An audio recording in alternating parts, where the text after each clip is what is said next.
Sorry for the next extra video, guys. It cut me off and I kept going. I didn't realize it cut me off. I didn't get very far, obviously. So for number 4, it says find the time required for the coin to reach the ground. So for reaching the ground, that means that the position of the coin is at a height of 0. So it means that we could set the position function equal to 0, which is what I did. And then I started solving for t, so I subtracted 1362 from both sides. Then I'm going to divide by negative 16. Negative divided by negative is positive. And I'm going to get t squared equals, what is it, 85.125. Square root both sides. Now, usually when we take a square root and we're solving for a variable, we get a plus or minus, but since time can't be negative, oh, this is a wavy equal sign, you're going to get 9.226 seconds when it hits the ground. So it's going to take 9.226 seconds for the silver dollar to hit the ground. Okay, alrighty, not too bad. So I'm just trying to figure out what color I want to do next. Number 5 says find the velocity of the dollar just before it hits the ground. So for number 5, we're using the v of t function again because we're finding velocity when it hits the ground. So at that time, so v of 9.226 is negative 32 times 9.226, which is going to equal negative 32 times 9.226, negative 295.232.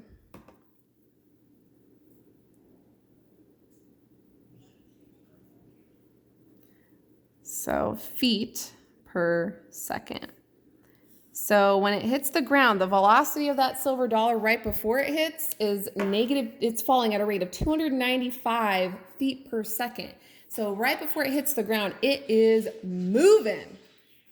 All right, letter B, and I think that's the last example. Yeah, this is the very last one. So this one's very, very short. A projectile is shot upward from the surface of the earth with an initial velocity of 120 meters per second. What is the velocity after 5 seconds? After 10 seconds. Okay, so we're using the same position function, s of t.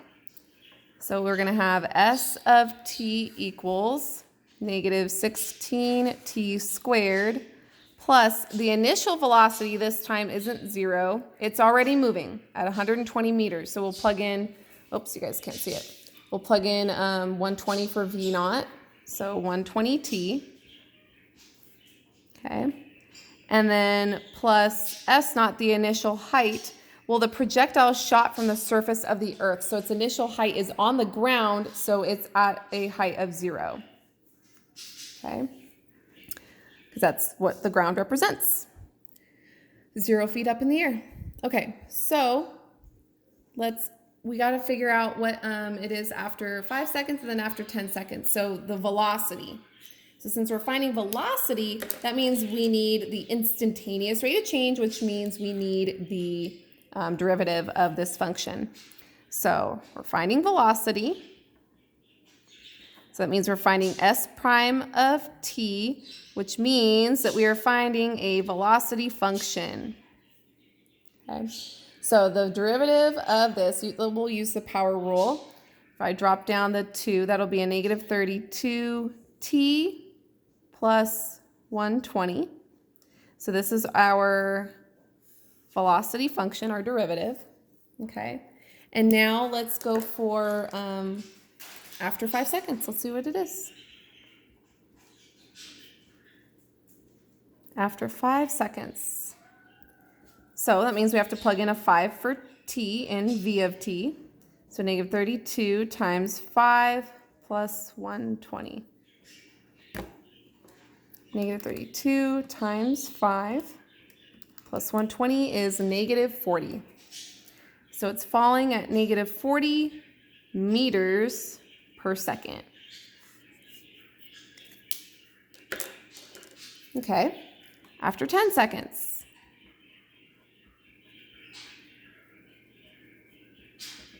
So that would be v of 10. So negative 32 times 10 plus 120. This we could do in our head. Negative 32 times 10 is negative 320. Negative 320 plus 120 is negative 200 meters per second. So after 10 seconds, it is falling really, really fast at negative 200 meters per second. All right, that's it. You guys can get started on the homework. Have a good one.